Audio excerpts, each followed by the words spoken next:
ভিডিওর শুরুতেই বলেন এই ভিডিওটি তৈরি করা হয়েছে সম্পূর্ণ বিজ্ঞানভিত্তিক আলোচনার ভিত্তিতে। এটার সাথে ধর্মীয় কোনো সম্পর্ক নাই বা ধর্মীয় কোনো বিশ্লেষণের সাথে এই বিশ্লেষণের কোনো সম্পর্ক খুঁজতে যাবেন না। আমরা জানি পৃথিবীর বর্তমান বয়স হচ্ছে 4.54 বিলিয়ন বছর। তাহলে কি আপনি কখনো চিন্তা করেছেন এই 4.54 বিলিয়ন বছরের আগে এই পৃথিবীতে কখন, কিভাবে বা কোন উপায়ে প্রাণের জন্ম হয়েছিল? আপনি যদি সম্পূর্ণ ভিডিওটি দেখেন তাহলে আপনি বুঝতে পারবেন যে এই পৃথিবীতে কিভাবে, কখন, কোন উপায়ে প্রাণ এসেছিল। Million of years ago, how it became living organism in Earth.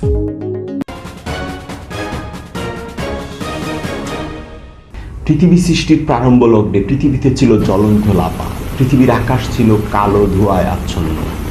কোনো গাছ ছিল না, কোনো প্রাণ ছিল না, আজকের মতো সবুজ শীতল ছিল না। পৃথিবী ছিল একটি নরকের মতো গ্রহ। তাহলে সেই গ্রহে কিভাবে প্রাণ জন্ম নিল? একটি মাত্র কোষ, সেই কোষ থেকে আজকের মানুষ, হাতি, জীব জন্তু, জানোয়ার সব কিছু। পৃথিবী তো ছিল একটি নরক গ্রহ।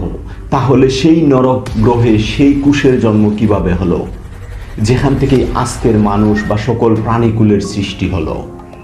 আজকে থেকে 4.54 বিলিয়ন বছর আগে সূর্যের চারিদিকে ঘূর্ণায়মান ধূলিকণা এবং পাথরখণ্ড আস্তে আস্তে পৃথিবীতে রূপ নেয়।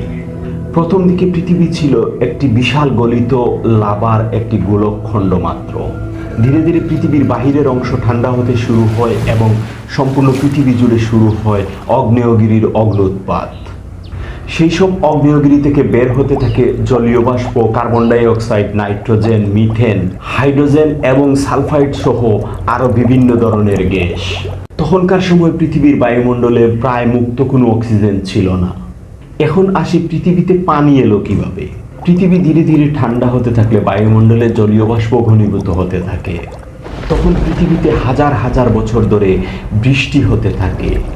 কিছু কিছু বিজ্ঞানীরা মনে করেন পৃথিবীতে পানি এসেছে ধূমকেতু থেকে। এই বৃষ্টির কারণে একটা সময় পৃথিবীতে তৈরি হয় প্রথম মহাসাগর। আর বিজ্ঞানীরা মনে করেন এই মহাসাগর ওই পৃথিবীতে প্রথম প্রাণের সূচনা করেছিল। প্রাণ গঠনের জন্য যে গুরুত্বপূর্ণ মৌলগুলোর দরকার হয় সেগুলো হলো carbon, hydrogen, oxygen, nitrogen, phosphorus এবং সালফারের অ্যামিনো অ্যাসিড সহ আরও বিভিন্ন ধরনের জৈব অণু।